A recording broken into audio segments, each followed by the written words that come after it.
Mm.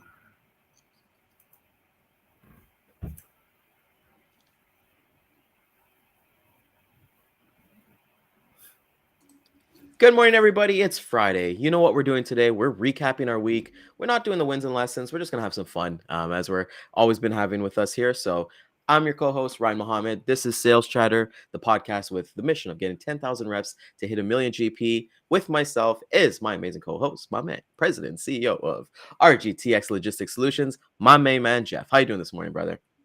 Good, my man. It is Friday. It's finally here. What a great way to break up the week because we're all in logistics and we all need a laugh once in a while. So let's get to it and let's go. Boom. To the HPLS podcast.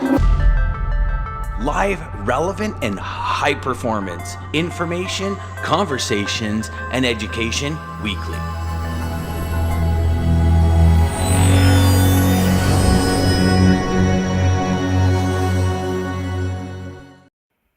And that's what we're all about. We're about the fun on Fridays. Like who really wants to talk about freight? I know we're all going to be up to our eyeballs in freight and those last minute requests that come through, but let's recap the week a little bit. So, Jeff, this week we had prospecting, and I thought it was impactful. It was important. Actually, let's leave it there. It was important. It was probably one of the most like I know Monday with our cold calling episode actually turned out to be the most downloaded episode that we've ever had. So I think we had over 45 plus downloads. So that means that we brought some value to people. People want to know, they want to up their game when it comes to cold calling. For me, the top three things I would like to say was definitely talking cold calling, talking with Dean. I always look forward to when we're doing themes with Dean. I do too. Just so that we can kind of get his aspect from it, right? His mindset from it, because he's just not a DAT data guy. He's a truck driver. Follow him at the Grumpy Pete on TikTok, Instagram. You get to see all his travels and things like that, and kind of get his opinions. And social selling was a big one. I wish we talked a little bit more about the video, but that's the cool thing about doing these themes. We can always kind of revisit these. So, Jeff, thoughts, recap on the week, my friend. Yeah, and you'll agree with this. It's great to agree to disagree, which we do on many different subjects. That's what makes us mesh. It's great. It's so subjective when you talk about prospecting and the approach. Everybody is so unique in the way that they do things day in and day out, whether they're under management or they have their own job, their business, and how they want to attack what they do every single day. And that's what makes this industry so much fun. You learn from everybody every single day, and there's things that you may not have thought of that all of a sudden you start thinking about is like I never thought of that, and I think that's what we do this whole week. Yeah, it's great when you look at things. It just depends on that mindset. We talked about it months ago, having the right mindset and being able to do what you do, be able to hear the no's, because there's 90%, if not more no's than yeses, and how you drive for that yes, right? That's why you pick up that phone. But you can't say, I know there's a high probability I'm going to get a no on this call. No, you're looking and searching for that diamond in the rough called yes. I want to do some business with you. But it takes so much time to get there, no matter which approach you use. Yeah, it's awesome. That's the one thing I've loved and I've learned about this whole week was that, just because my boss did it a certain way, just because I do it a certain way, doesn't mean that's the end all be all, and I believe that, hey, you should be learning from everybody, like reach out to people, have those conversations on LinkedIn just to really connect and find out how they're doing things and what kind of works for them.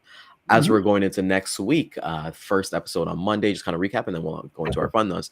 But Monday we'll be talking about quoting customers. So you've already prospected a lot, whether it be a month or two. We're going to be talking about your quoting, and then Tuesday, I believe we'll be getting into, hey, you've won the quote. What happens next? Do you shake? Do you get scared and be like, screw this, I don't want to do this anymore? But we'll kind of talk about that next week as we're kind of going into. Yep. It's awesome to kind of see. So Jeff, I know you didn't want to kind of share this, but I do want to let everybody kind of know that, hey, it was your birthday this past week. Just recap that for us. Give us some wisdom, man, because I know turning 45 is a big feat. and it's something that's important, and you can share that with everybody Yeah, here. so now you're making me feel old because I'm actually 37. But I mean, all right, I'll take it for what it is, you know. But you know what? As you grow into this business and you age, um, I kind of reflect on where I was, where I have been, and where I am today. And I'll tell you, what a trip, man. You know, I'm not out of it yet, guys. I still have all that energy that most don't have at my age. And it's so enjoyable. I'm so glad that I picked this career to do it as many years and decades that I've been doing it. It's just the people alone, man. There's so many good people out there, you know? And I love talking with them and chatting with them. But my birthday is just another day, man. Another day in life, and yeah. Yeah, I feel like because my birthday's on Christmas Day itself, birthdays to me are extremely special. Like my parents have always kind of made it like that big thing. So for me, it's like I always kind of make like a big deal out of it, even though it is a regular day, right? When you kind of think of it in the grand scheme of things. But you know, I know a lot of people say, hey, you don't wait for birthdays, you don't wait for like the new year to basically come on and try to do new things. But you know, it's a good reflection though, you know, like you're as old, you're the oldest person like you're in your life right now, right? Like this is as old as you're gonna be. So any kind of wisdom, like you know, we've talked about prospecting. You had a birthday. I know you Take definitely. each day as it comes, man. Take each day as it comes. There is no promise for tomorrow, my friends. There isn't. You know, the past is the past. The present is the present. Live in the present today. Look forward to tomorrow if you wake up. You know, but today is the most important day of your life. It really is. You know, because you have that ability to live it any way that you want to. This is your time. This is your hour, your minute, your day. So, choose and use your time wisely, because time 100%. isn't on your side. It Time's goes on by your side, fast. and we're not done making. That's pretty cool there. And you know, coming up this Sunday, Jeff, is probably one of my favorite holidays. Is Chinese New Year, Year of the Rabbit. I feel like I've been prepping for this week because I've been eating for some reason this whole week I've been eating dumplings and a lot of ramen. So I need to kind of switch that up a little bit. But you know, for me, Chinese New Year, it's awesome to kind of see the connection. Hopefully. Maybe somebody wants to swing a red envelope my way. I won't complain about that. But you know, let me ask you. Let's have some fun today. You know, so let's see here. Hold on a second. Hold on. Let's go. Some don't look forward to Chinese New Year for the one reason: we're in logistics. You know what happens in China, right? See, this is why you're like the Debbie Downer. You know, I'm talking Maybe about. happy for some, but Nah, I forget that noise. I'm talking about like the chow mein, like the food, the experience, the amazing things that are about to happen. So, with that being said, you know, let's a random question. Uh, let's see. Oh, this is a good one for you, Jeff. uh-oh. If you were finally caught on your warrant for your arrest, what country would you relocate to and why? Not to say that Jeff has any warrants or anything like that. Maybe we don't Well, it's been a long time since I had one. No, just kidding. Maybe a warrant for being a good person. I don't know, but that's a good question. I would probably go to Belize or Bora Bora and just do that Corona commercial and finally say, I get the photos in the ocean. Nobody's gonna find my ass. It's like that. I guess that's what I would do if I'm gonna go. Oh, I'm gonna go someplace beautiful, man. That's what I would do for sure. So it's going And live it as long as I possibly can until they find where my ass is. You know, they got the tracking, and you know everything's basically being tracked these days, right? So you know, if you're doing sales chatter from Bora Bora, get rid of this. yeah, exactly. You get rid of that one thing. For me, it's kind of weird because I would miss the cold, so I'd want somewhere that I can, because this is somewhere I'm gonna live, right? Not with a lot of snow. Where would I go? I don't know. I think I would, even though it's not really cold, but I'd probably go to Mexico, man. I'd probably go to Mexico, have Really? some fun there. Yeah, why not? Like Mexico's awesome. I love the food culture. Obviously, not a fan of the cartels and all that stuff, but Oh no. you know, like nobody is, right? But I feel Right. like I'd blend in. I blend in pretty well there. So I'd love to go to Mexico. Would love to hear everybody else in the audience. Where would you relocate to, if you had to? You know, you didn't have a choice, right? So kind of go from there. Um, Ooh, this is a good one. This is a good one for you, Jeff, because I know you're going to have here. What's one ability that you believe that everyone should possess? To empathize. I would say to empathize, the ability to empathize with one another. I think that's missing because a lot of people out there just take things for granted and they don't really understand what happened. And they just don't have that in them. You know what I mean? To be empathetic. And I think that, in the world in which we live in, especially in the logistics industry, empathy is a big factor. And I think a lot of people miss the boat on that. I agree with that. I agree with that quite a bit. I think for me, what I would choose is not the ability or the feeling of always feeling heard and understood. And I think that's a big feeling because, regardless of what kind of descriptions you want to give it, whether it be alpha males or beta or whatever, or work, everybody should have that opportunity to be feel like understood and heard, Yeah, and regardless of that's what they're. empathy. Yeah. That's Well, it's a feeling for them. It's them feeling that, not empathy for others. Yourself kind of feeling but that. I'm So saying being able to understand what's being said and heard. You know what I'm saying? And then being able to um, correspond in the right response to that. You know what I mean? exactly. A lot of people just talk, but they're not heard. Yeah. They're pretty much silenced. And it's like that, having that seventh sense of being able to identify that, and being able to react in the right way. I think that's important. I think that's all grouped together. What you're saying and being empathetic, I think it all falls in that same bucket. Yeah, it could. It could. I see it as differently, but hey, we agree to disagree. So Absolutely. next one for you here. That's a nice one. What's the fanciest event that you've personally ever attended?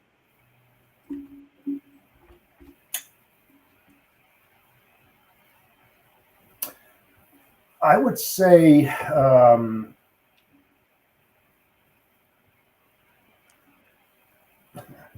my wedding, but no. Actually, funny enough, now that I think about it. No, but I think the Army Navy game and being around all the dignitaries before that party, and being with generals and dignitaries and government officials and all that kind of stuff under one tent, and interacting with them and dressing up before the game. I mean, I think that was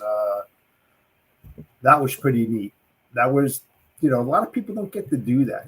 Sure, they go to the Army Navy game and they sit in the stands, but I mean, behind the scenes and going to this other stuff, that was pretty cool. I would say besides my wedding, that would probably be it. Yeah. There's no. For me, let me see here. I've got to say weddings, because like our weddings in our cultures are like huge. Like they're not a regular like kind of wedding that you've ever been to. Like they're like a 4 or 5 day celebration. Couple $100,000 are being spent. They definitely do not. They do not waste any time with that. So for me, I would definitely say weddings. Definitely have some really, really cool weddings for sure, because like I'm Canada, you're the US. We don't really kind of have that army kind of. We don't really. I'm not gonna say we don't care, but it's not big for us here. We don't really Right. kind of, because we're kind of like the one thing that we learn, Jeff, in history class, is that Canada, the Canadian army, is like they're more as like peacekeepers. So like our guys are not going to war. Oh yeah, Our guys yeah, are not, yeah. So Oh it's no, kind of like. I get it, because remember, I'm half French Canadian and English. Well, boo, like French Canadian sucks, but with that said, it's kind of funny because it's funny to actually have a conversation, because the Quebecois, they're kind of funny, because we have the Bloc Quebecois, who's a political party in Canada, and they're in Quebec. Anybody who's looked at a map of Canada, I don't know if they still want to do this, but like when I was a kid growing up, like they literally want to separate from Canada.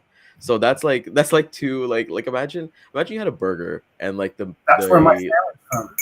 yeah, see, like it makes no sense. Like, why would you want to do that? But Montreal is a hell of a place to go to. I haven't been to Ottawa. I know Nerf was telling me that he's been to Ottawa quite a bit, but Montreal is a fun place to go and party, man. It's one of the. Have you ever been to London?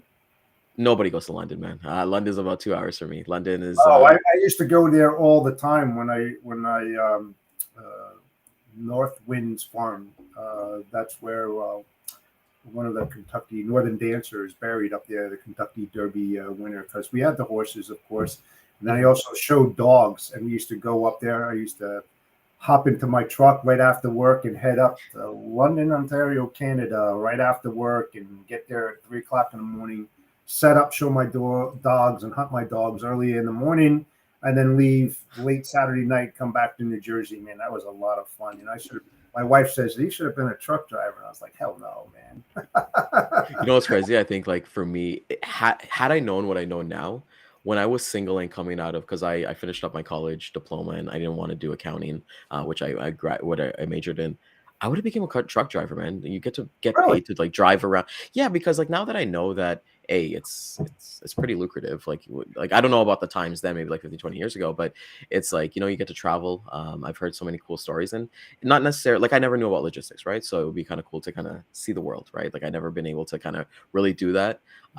It's kind of funny. My wife always kind of makes a joke that my hands are really soft, and I always kind of make a joke and say, "Yeah, I've only had office positions. I've never done hard work in my life." So with that being said, actually segues into this next question, and I didn't pick this, but Jeff, what traits did you get from your parents? To be a hard worker, to be kind, again, empathetic, to stay firm on your judgments. Almost like Rocco says, you have your two choices, right? And you're the ultimate decision maker on your destiny and what you're going to do. So it's like if you go hard. I learned that from my dad. My dad worked until he was like 75 years old. He was just a go-getter, and he was always working. So I would say that mentality to keep your finger on the pulse and have your foot on the gas, and enjoy that ride. It's like I have this saying, when it's time to go and leave this earth, I want to slide into my grave and say, holy shit, what a ride. I mean, seriously, that's the way you should really live your life, man. That's the way that I look at it. There's a time to be tired, and then there's a time to be tired.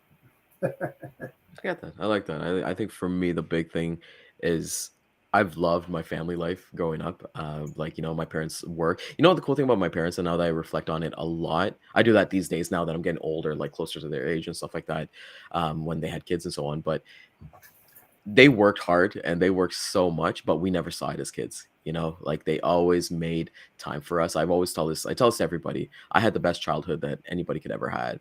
My parents were always available to us. And funny story for you, Jeff. It's always I think I understood this maybe 3 months ago, and it was a mind fuck to me. My dad was actually a shipper and receiver. My dad was a logistics manager in his first Toronto job, and it didn't piece to me. So he worked downtown as a shipper and receiver for women's clothing, like nightgowns and stuff like that. They're called Algo Industries, and they were the heart of downtown. And that's what he did. He shipped. Like I would go with him sometimes, maybe twice a year. I would go with him, and that's because we're either going to go see wrestling, like WWE's in Toronto, or we're going to go see a Raptors game or a Blue Jays game that like right away. But anyways, it was kind of like subconsciously he set the seed. But that's the thing, like I never expected that, like it was crazy to kind of think. And then he moved on to like another office, and he did that, and I was like, oh my God, my dad is a shipper. My dad's a logistics manager.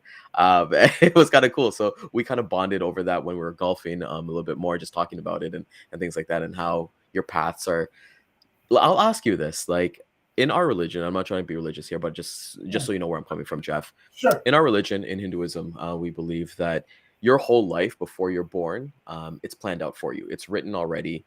And you just got to find that, but everything, like choice by choice, whatever choice you take, it's already been planned. Like everything's done, right? And for me, there's a lot of things that happen that I'm like, this is so coincidental, this is so weird to happen. What are your kind of thoughts on like some moments when you catch yourself and you're like, this is weird, man. This is planned.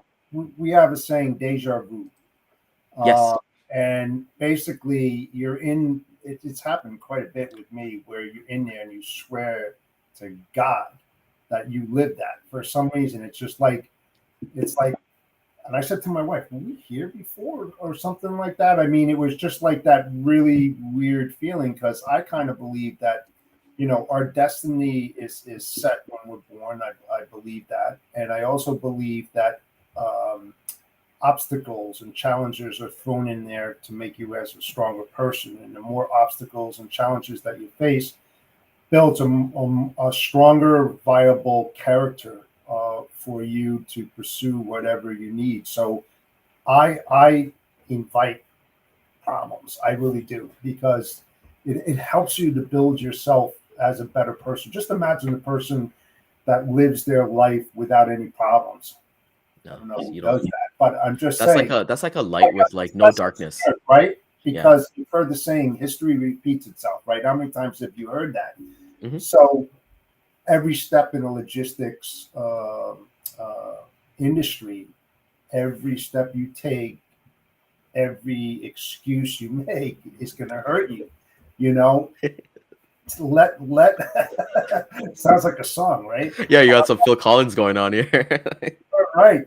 And the thing is that when you finally see that light and understand why that problem hit you and came in front of you, you're going to see a whole different spectrum about the industry. You know, it's not that you should be upset about it. You know, I did. I mean, just real short. You know, I had high blood pressure because I used to take everything to heart. And then one day, I just said, I'm not going to give a shit. I mean, I'm just being honest, right? It's like there's things that you should be worried and concerned about, and then there's other stuff that you should just let it pass because it's totally out of your control. And you know that I've said it, and you've said it as well. Control the controllables. Things that can be controlled, focus in on that. The stuff that's like act of gods, something like that you cannot control, let it go. Let it go. Don't take it personally, because you'll never survive in the logistics industry if you take everything to heart. I did that in the beginning, you know, and my blood pressure is fine now because I changed that mindset. But you have to. I'm serious. I mean, And that's one things that you learn. You know, I remember like even for like let's say a driver, they didn't get loaded on time or something like that, and you're running around with your head cut off when I was first got started as operations, and I'm like, you know what, the biggest lesson I've learned when it comes to situations like that, like acts of God, time heals all. You know, just let it breathe. You know, it's gonna happen the way it needs to happen. You know, it's like anybody says, hey, we've been waiting here for like a couple hours. Okay, get loaded, we'll pay you. Like, don't worry about everything. You know, like it's gonna happen. You know, it's not like they're sitting there wasting their time like not wanting to load your truck, right? It's right. something would have happened to them prior, right? And kind of go from there. And you know, I love that you said that taking things to heart, because that's the one thing that we learn. Logistics in my life, Jeff, has like helped me in my personal life. You know, the things of Sure. being a salesman, and it's not just about, people think like, oh, you're in sales, like, oh, you can negotiate properly. You know, when you're gonna go buy your new house or your new car, that's not what it's about. But for me, it's about understanding relationships and people. And started to give a plug again to this, but Toastmasters has helped me with that so much, right? Being able to have conversations with people that I would never even talk to before. You know, just open that door for me. And I think when it comes to it, talking about like how our life are plans and we're kind of guiding through that journey, nothing happens by mistake. Everything's kind of planned out. It happens by purpose to kind of guide you and kind of go from there. Yeah, you know, the thing is that, and I said this again, and I can't reiterate it anymore. In this position, depending upon what role that you have in logistics, you literally have to be a psychologist or have a chameleon type personality. And I say that with all good nature, because when you think about it, the people that you interact with, connect with, and everything, they're so different from each other. So you have to be able to adapt to them. You know, it's like prospecting as well. You know, the adaptability, how quick can you change from the right to the left and be able to interact with that individual differently. You know, that's why scripts don't work, number one, because it doesn't fit all that. So the thing is that chameleon type personality where you can shed that skin and become a different color in order to be congruent with that person, individual, prospect, whoever you engage with. You know, could be in Walmart, could be whatever. You know, you're listening more, talking less, and that's how you get into that engagement, because your mind subconsciously is changing and adapting to that personality in order to get your foot in the door or pursue further conversations with that individual. So, I mean, you really have to have that ability to do that for sure. And then the So ability that, to listen and understand that things don't happen right away, right? I think since I've come to this third job where I'm at right now, I've understood the thought of playing the long game. I've been here for close to 4 years now, and every place that I was before, I was only there for maybe a year doing sales. So 365 days as opposed to 3 4 years, I have stuff materializing from like year one that I'm like, normally I would have been like, forget these guys, right? And it's just being understood, like their time. And I love what DJ kind of brings up here. That's all smiling when he typed it in. It's like, when you get what you want, that's God's direction, and when you don't get what you want, that's God's protection, and trust the process. And I couldn't agree with that even more. It's so true. You just kind of, like you said, you got to control the controllables and thing from there. yes, Jeff, talk to me about gut feelings. What are your thoughts on gut feelings? go with them. Go with them. It's like you try to live life without regrets. But I have this saying that I've said for many, many years. Don't go through life and say, but only if I shoulda, coulda, I would have tried it, but I never did, so I'll never know what it's like. Mhm. Get that out of your head. Get it out of your head. You feel that you want to really do it, do it. Don't have that regret, and I can roll that off my tongue really, really fast. Some people would get tongue twisted on that, but for me, that's the way that I live. If I feel strongly about doing something, I'm going to do it. It's like some people like look at the risk factor and everything like that. If there's something feeling in you that something's going to happen, go with it. It's your instincts, and you build that up over years of experience when certain situations go up. And you're supposed to remove the emotions out of the data that you supply when you're trying to move the peanut forward and make a business profitable. But then there's the other side where you've lived that that issue, that problem, and your gut automatically goes, it's time to speak, and you go and do it. I think it's very important. Listen to your inner self. I think so too. I'm a big believer in going with your gut feeling, and I love that you said that. Just go after it. If you had something, a thought in your head, it's time to put. Not say I don't want to make him up, like making action, like mindset, things like that. But if you have a gut feeling about someone, something, place that you work, even some like different things in life, always kind of go with it, because when you let a gut feeling linger, is when like it's just gonna build up and then it's gonna explode, right? And then you're gonna be like, ah, shit, I wish I did this like 5 days ago, or I wish I did this like 7 days ago, and things like Exactly. that. So, Damon is somebody who's I I engage these conversations because of people like Damon and DJ and yourself in these conversations, because I know we're going to get to a deeper level with these conversations. And, Damon brings up here, it's important to keep in mind, sometimes the best things in life are at the top of the mountain. Let's go. Don't give up if you feel it's difficult. They're usually signs that you have growth to do. And I truly believe that. But it's how you get to the top of that mountain that counts. Well, yeah, exactly. Well, it's not how you get to the top. When It's you just think getting to the about top that, mountain. you're not going to get to that mountain, the top, just like that. It's those steps. It's that gut feeling. It's that experience. It's that knowledge base that allows you, where some people take half steps, some people can take 2 or 3 steps at a time and be willing to fall back too, but still, have that determination and drive to keep climbing until you get there. And when you get to that top, you know how you got there. And then that's what you try to share with others, that knowledge sharing base of saying, it's not an easy ride. The top of the mountain is million steps. Are you willing to climb and fall on your face and be able to get up to continue to move forward? That drive. And I guess you talk about the skills and everything. How did you get them? What your parents gave you? It all has to do with that. Somebody helped you, told you, embedded, made your mindset the way it is, that enables you to go and do so. Doesn't matter what it is, that's your goal, objective. You're going to do whatever it takes to get there. And that's the mindset you have to be in logistics. Yeah, you have to do that, especially on the sales side. Go, go, go, go, go. I don't know I think what to say it. a little bit disagree with that too, because I feel like, hey, we all have different mountains and we all have different things that we're trying to climb, right? So let's say you've climbed the mountain, and like you said, there's no end in here, but let's say you climb the No, mountain and you share that blueprint with somebody else, and it's like, well, hey, when I look at a blueprint of how somebody did something, I'm not looking to like follow in their steps. I'm looking to be like, okay, what can I take and add, and then make my own steps, and that's what's important. Like we're talking about prospecting this week. I'm constantly always a person who says I use video all the time. Video gives me the best response rate and the best close rate, period. For somebody else, they might be like, no, I'm not doing video. I'm not comfortable with showing my face on a camera or something like that. I'm going to make those cold calls. I'm going to make 100 cold calls. And, we're all going to kind of get to our own kind of, like we said, we're all going to get to our own mountains here. And, when Daman kind of brings it here, when we look back, and I think for me, when I look at life and look at the mountain, comparison, Jeff, it's not just logistics. Like there's more to my life than logistics. I know we're a logistics podcast show, but for me,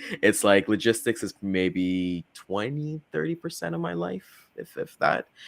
It's just not something that and that's why I enjoy what I do, being a seller and things like that. But let's get to David's comment here. It's when we look around ourselves in lives and we see what we're capable around us, we know inside to just get over the bumps. And I love that because Daman is somebody who lives through this. I always have to thank Daman for this because he put me onto Alex Ramosi. He's the only content, him and Jay Shetty are the only content creators that I consume.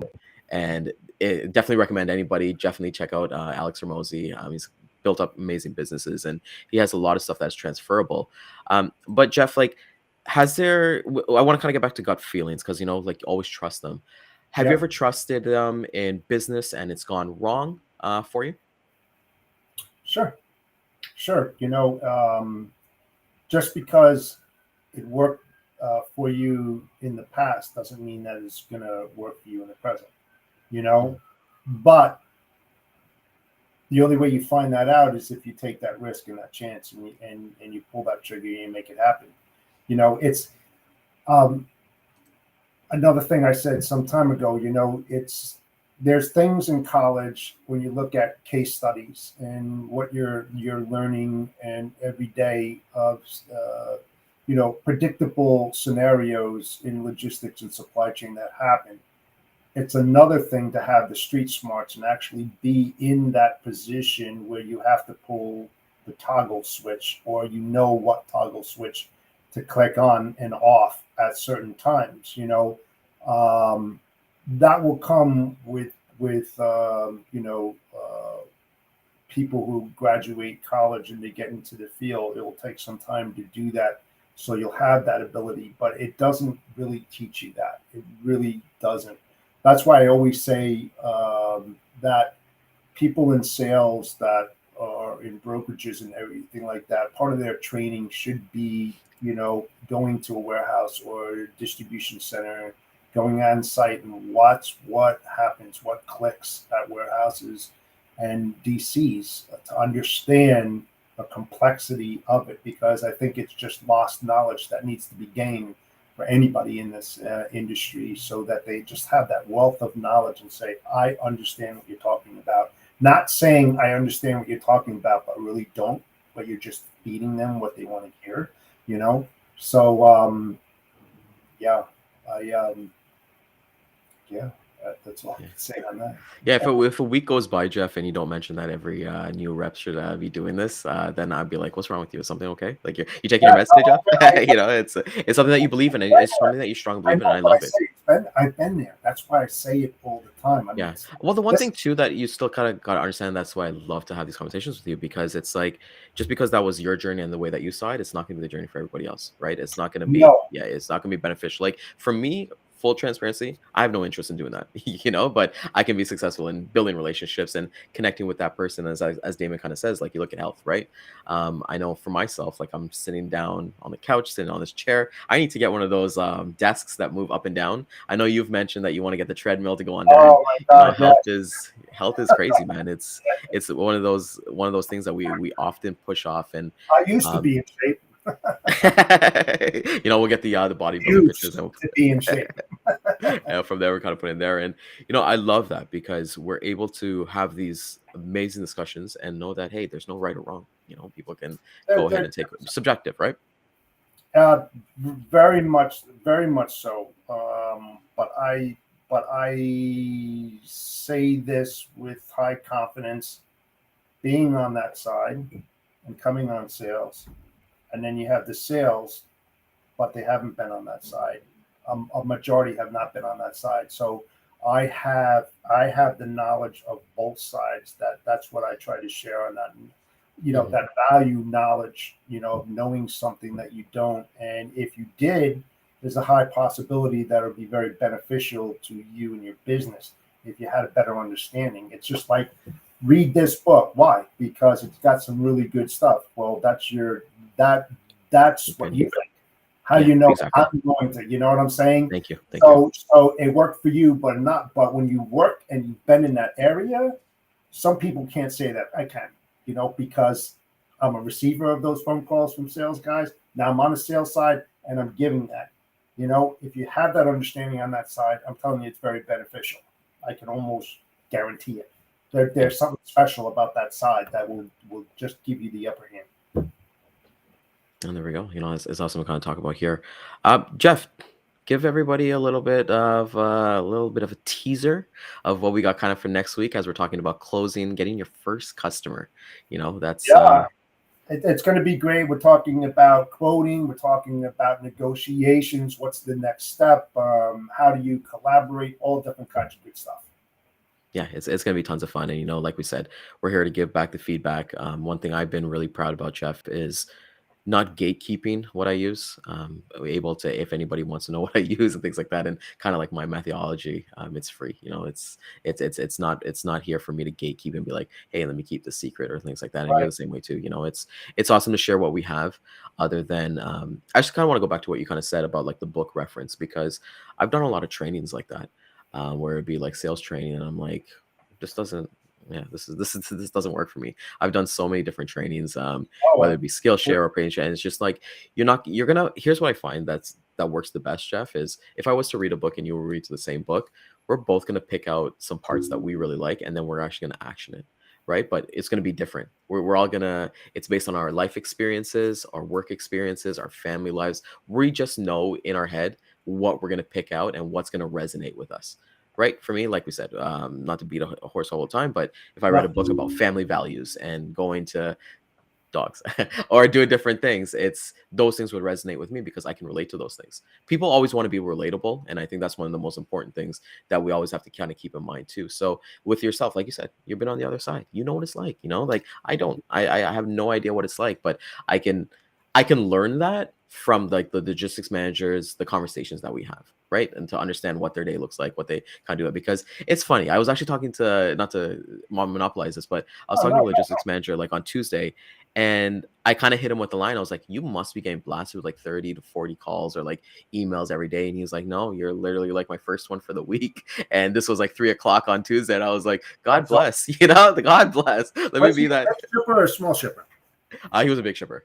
They do about That's his spend pretty. was about That's 200 finding a 200 diamond. million dollars. But That's the finding cool thing a is that, diamond is rough. and that's what I'm here to find, right? That's the kind of, but you know what? I led that with video, and then we went to a phone call and kind of things with that. But anyways, I think let's getting back to it. Actually, what are we? We're at 38 minutes. I kind of want to keep this conversation going Oh, because keep you've going. really, Keep going. let's go in. I'm fine. Data versus life experience. So on one side, you've got the data, you're checking the freight waves, you're watching DAT, you're watching our show every Wednesday, and you're watching Dat IQ show, Right. versus picking up the phone, making those 1,000 calls, making those emails, and actually talking to people within the industry. What do you weigh better, Jeff? Well, again, I'm a kind of guy that takes the emotions out of the decision making as long as that I have clear, decisive data in front of me that tells me a story. All right. Data has to tell a story about something. And that something is what you're looking for. So you have to know where to look to gather that information in order to share, to make a concrete decision based on that. And that would come directly from the customer, right? You want to get to know them, their lanes, what they're doing, why they're doing, all different things. From claims to, I could go into this for hours, but I won't. Just data itself.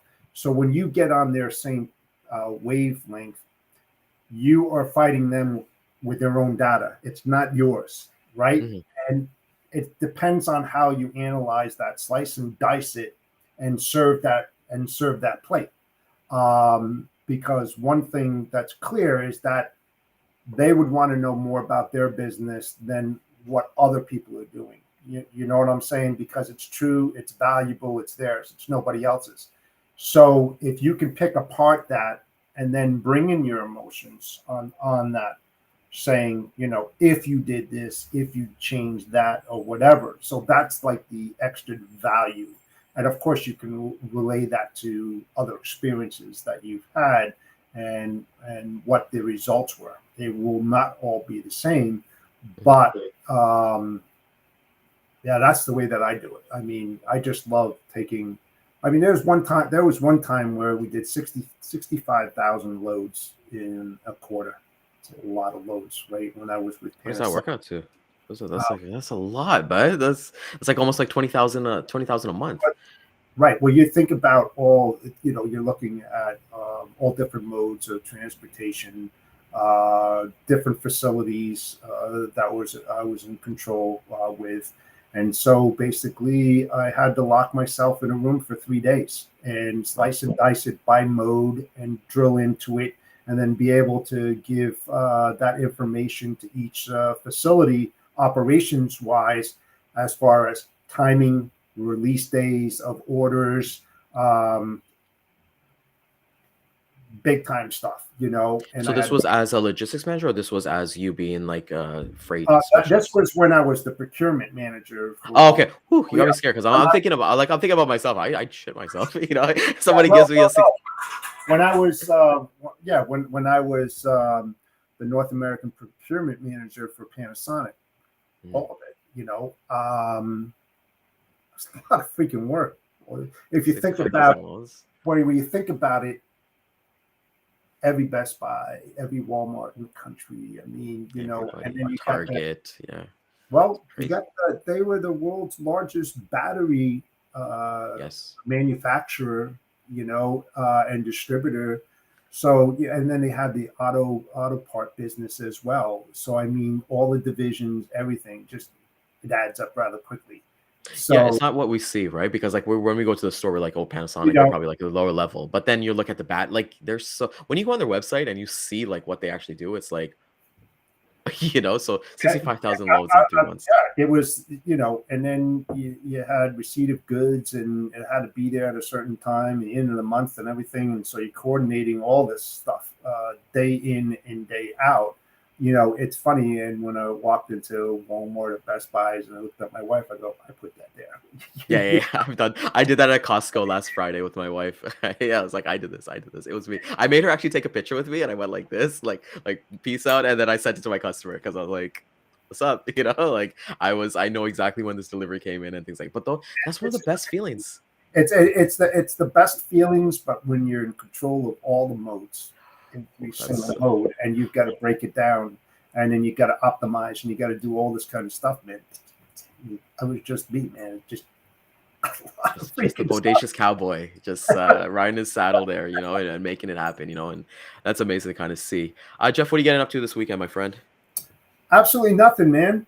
I went to AC for my birthday last weekend, and this weekend, nothing, man. Seriously. I mean, you got to take those kind of time. Not that I'm overworked and underpaid, so I got to do something. So I try to take me time. This is the year of me time. I enjoy what I do every single day, man. It's not a job; it's an adventure. And on the weekends, I think Gunnar Miller said that, make the weekends every single day of the year. I've been doing that for a long time. A Monday is a Saturday and Sunday. It doesn't matter. It's the same thing, Just see, I tried that, but then when I told my wife I'm going to go get plastered at the bar on Wednesday night, she's like, no, you can't do that, So you got to kind of keep that. I don't drink during the week. I know. Yeah. And I'm just joking about that. I'm not a weekend warrior at all. I mean, just remember this. I'll put things in perspective, and this is funny. Way back in the day, in the 80s, we used to have liquid lunches when we were working. We smoked in our offices. We went out to lunch with the bosses. We went to local bar. We had bar food. We drank beers, everything. I mean, a whole different. The evolution is just completely off the chain. And, it was part of doing business. You went out with the customers, the carriers.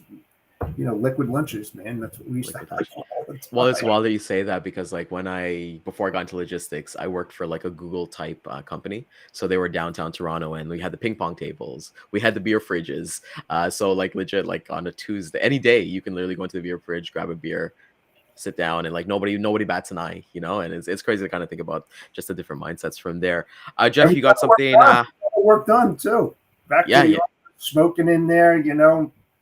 Hey, remember, Were you on Mad Men? no computers, none of this, no phones, Yeah, nothing. we got typewriter or something. Or how'd you guys? We did. Yeah, See. kicking ass. I mean, just literally kicking ass back in the day.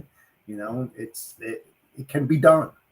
Yeah. Of course. You just gotta cut And the we did. distractions, and smoke and stuff like that. Jeff, you got a really cool thing happening today. Let everybody know what you got going on for everybody to. Yeah. Finally going back to my crib where it all started, and I earned my stripes.